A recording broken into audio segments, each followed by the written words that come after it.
Friends, welcome to my channel get ready. Mega అభిమానులు ఎప్పుడెప్పుడా అని ఎదురు చూసిన రామ్ చరణ్ రంగస్థలం టీజర్ రానే వచ్చింది. రావడంతోనే సోషల్ మీడియాలో ఓ రేంజ్లో ట్రెండ్ అవుతుంది. రంగస్థలం టీజర్ రావడంతోనే సోషల్ మీడియాలో ఓ రేంజ్లో ప్రపంచం సృష్టిస్తుంది. రంగస్థలం టీజర్ రిలీజ్ చేసిన కేవలం 90 నిమిషాలకే 2 మిలియన్ డిజిటల్ వ్యూస్ను సొంతం చేసుకొని సరికొత్త రికార్డును క్రియేట్ చేసింది. అంతేకాకుండా కేవలం 70 మినిట్స్లోనే 100K లైక్స్ను సొంతం చేసుకొని సోషల్ మీడియాలో ఓ రేంజ్లో దూసుకుపోతుంది.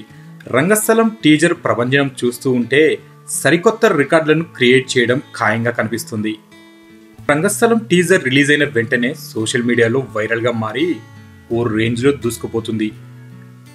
భారీ అంచనాల నడుమ విడుదలైన టీజర్ విషయానికి వస్తే 1985 గ్రామీణ నేపథ్యంలో ప్రేమకథా చిత్రంగా సుక్కు తెరకెక్కిస్తున్న ఈ మూవీ అలనాటి పరిస్థితులకు అనుగుణంగానే ఉంది.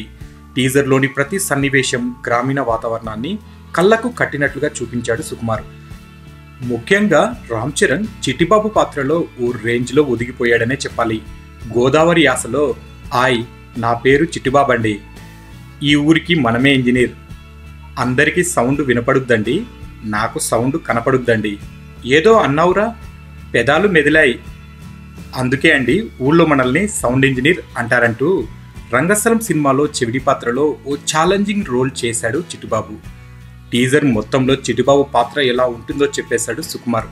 ఈ సినిమాలో సమంత మూగ పాత్రలో నటిస్తుందంటూ మొదటి నుండి వార్తలు వస్తున్న విషయం తెలిసిందే. రంగస్థలంలో ఆమె పాత్ర కీలకంగా ఉంటుందట. రామ్ చరణ్కి చెవుడు, సమంతకి మూగ, వీరిద్దరి మధ్య ప్రేమ నేపథ్యంలో సుకుమార్ రంగస్థలం కథను ఎలా అల్లాడనేది ఇప్పుడు ఎంతో ఆసక్తికరంగా మారింది. ఇక టీజర్లో రామ్ చరణ్ నటన చూసిన మెగా ఫ్యాన్స్ అయితే మీసం తిప్పారనే చెప్పాలి. రామ్ చరణ్ టీజర్తోనే మెగా అభిమానుల కాలర్ను ఎగరేసే రేంజ్లో నటించాడు. సో ఫ్రెండ్స్, మీకు ఈ వీడియో నచ్చితే లైక్ చేయండి, షేర్ చేయండి. మరిన్ని ఫిల్మ్ అప్డేట్స్ కోసం మా ఛానల్ని తప్పకుండా సబ్స్క్రైబ్ చేయండి.